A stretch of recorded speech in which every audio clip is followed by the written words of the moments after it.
రేపు జరగబోయే పార్లమెంటు ఎన్నికల సందర్భంగా నిజామాబాద్ జిల్లా బోధన్పట్నంలోని విజయమేరీ పాఠశాలలో అసిస్టెంట్ రిటర్నింగ్ అధికారి అంబాదాస్ రాజేశ్వర్ ఆధ్వర్యంలో ఎన్నికల సిబ్బంది కావాల్సిన ఈవీఎంలతో సహా తగు ఏర్పాట్లు పూర్తి చేసి వారి వారి ప్రాంతాలకు సురక్షితంగా తరలించారు.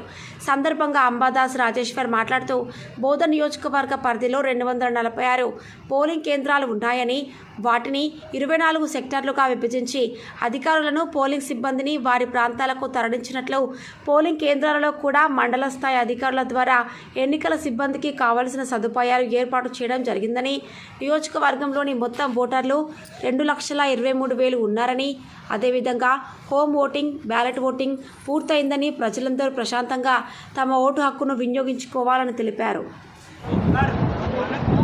నమస్కారం, నా పేరు Ambadas Rajeshwar, assistant returning officer, Bodhan assembly నియోజకవర్గం.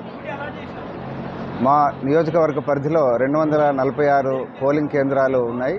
వాటిని 24 సెక్టార్లుగా విభజించడం జరిగింది.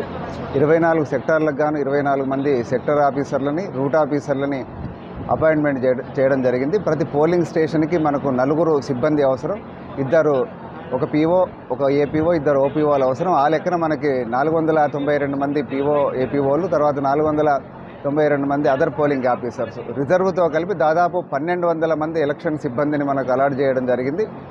డిస్ట్రిబ్యూషన్ ఇప్పుడే కంప్లీట్ అయిపోయింది. అన్ని పోల్ పార్టీస్ అన్నీ కూడా బయలుదేరాయి. కొద్దిసేపట్లో వాళ్ళ పోలింగ్ కేంద్రాలకు వాళ్ళు రీచ్ కావడం జరుగుతుంది. పోలింగ్ కేంద్రాల్లో కూడా మనం మండల స్థాయి అధికారుల ద్వారా, ఎంపీడీఓలు, తహసీల్దారుల ద్వారా వారికి కావాల్సినటువంటి వసతులన్నీ కూడా ఏర్పాటు చేయడం జరిగింది. రేపు ఉదయం పోలింగ్ 7 గంటల నుండి సాయంత్రం 6 గంటల వరకు కూడా జరుగుతుంది. కాబట్టి ఓటర్లందరూ కూడా స్వచ్ఛందంగా, నిర్భయంగా తమ ఓటు హక్కును వినియోగించుకోవాల్సిందిగా కోరుతున్నాం.